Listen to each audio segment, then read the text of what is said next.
Assalomu alaykum, hurmatli talabalar. Ismim familiyam Premov Muhiddinjon Omonovich. Bugun sizlar bilan 6-mavzuyimiz, ya'ni jismoniy tarbiya va sog'lom turmush tarzini shakllantirish mavzusini ko'rib o'tamiz.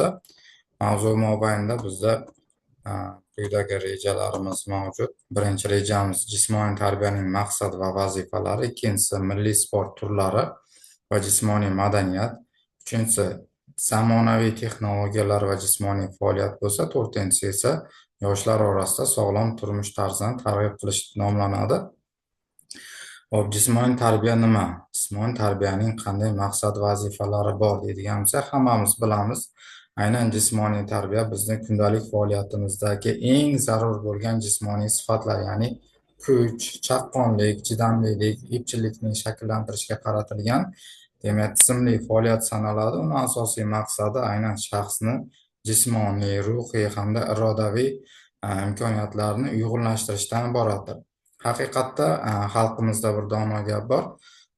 Sog'lom tanda sog' aql deydi. Ya'ni insonni qachonki tanasi sog'lom bo'ladigan bo'lsa, u sog'lom fikrlay boshlaydi.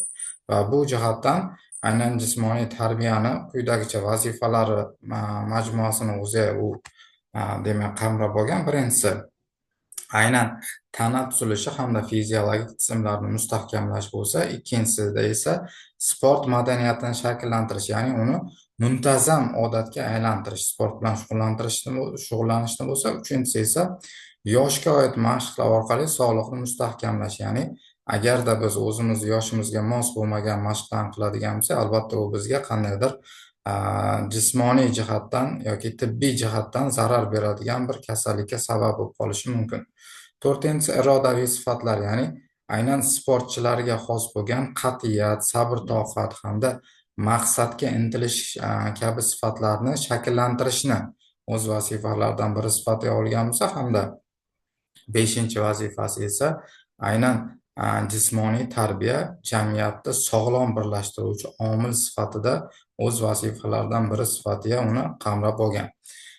Albatta milliy sport turlari davlatni eng mashhur qiladigan manbalardan biri sanaladiki, bu jihatdan oladigan bo'lsak, masalan bizni ko'pkari, chavandozlik, kamondan o'q otish, ayniqsa kurash milliy sportimiz, hattoki olimpiada o'yinlarida ham o'zbek milliy kurashi aynan bizni tanitadigan bir sport turlaridan biri sifatida ko'zga ko'rinadiki, hattoki dunyo xalqlari ham bizni bu sport turlarimizga qiziqib, mana shu sport turi bilan shug'ullanishiga sabab bo'ladigan omil sanaladi. Milliy sport afzalliklari, birinchidan bu madaniy merosimizni asrab avaylashga kiradigan bo'lsa, hamda u yosh avlodga yetkazishimizga yordam beradi. Ikkinchidan, bu o'zaro hamkorlik, do'stlik hamda sog'lom raqobat ruhini rivojlantiradigan bo'lsa, uchinchidan esa aynan bizni mana shu insonlarni, yoshlarni tabiiy harakatlar orqali, ya'ni kundalik hayotlariga mana shu sport turlarini odatlanishiga sabab bo'ladi. Hamda to'rtinchidan esa bu milliy sport turlari faqatgina jismoniy emas, balki ma'naviy tarbiya vositasi ham bo'ladiki, ya'ni bilamizki, masalan kurashda halol kurashgan, mard bo'lgan kabi gaplarni aytiladiki, xuddi shunday inson nafaqat sportda, balki hayotda ham halol, mard inson bo'lib shakllanishiga sabab bo'ladi. Uchinchidan oladigan bo'lsa, aynan bugungi kunda sportda zamonaviy texnologiyalar ham kirib boryaptiki, ya'ni turli xil smartwatchlar yoki fitness ilovalari bo'lishi natijasida odamlar qo'llariga mana shu turli xil vositalar orqali kundalik, masalan, necha qadam bosganligi yoki necha kilometr yugurganligi, qancha kaloriya sarflagani kabi narsalarni kuzatish mumkin bo'ladi. Hattoki ba'zi insonlarda, masalan, mashhur insonlarda qo'lida shug'ullanishga imkoniyat bo'lmasa-da, ya'ni ham moddiy ham vaqt jihatdan imkoniyat bo'lmasa ham, o'shalarni ilovalar orqali qanday shug'ullanish texnikalarini ko'rib, ularga qatnashib, mana shu orqali o'zini sog'ligini tiklash yoki sog'ligini ushlash imkoniyati mavjud bo'ladi.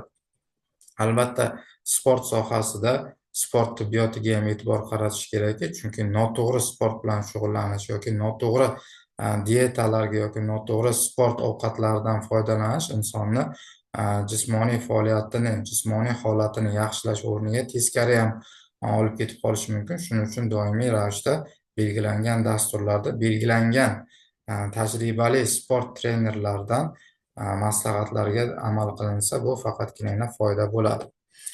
Yoshlar orasida albatta sog'lom turmush tarzini shakllantirishda faqatgina jismoniy shug'ullanish emas, balki to'g'ri ovqatlanish, to'g'ri uxlash, ya'ni yetarlicha uxlash, zararli odatlardan voz kechish kabi kompleks tushunchalarni ham o'z ichiga oladiki, chunki bugungi kunda bilamiz, turli xil fast foodlar, turli xil ingrediyentlarni o'z ichiga olgan ovqatlar odamlarda tanasida ortiqcha yog' to'planishi yoki sog'lom hayotga ta'sir etuvchi vositalar, masalan, energetik ichimliklar kabi narsalar kirib borishi ularning sog'lig'iga salbiy ta'sir etmoqda. Mana shu narsalarni oldini olish uchun albatta sog'lom ovqatlanish ratsionlari, sog'lom yashash ratsionini ham tuzish muhim omil sanaladi.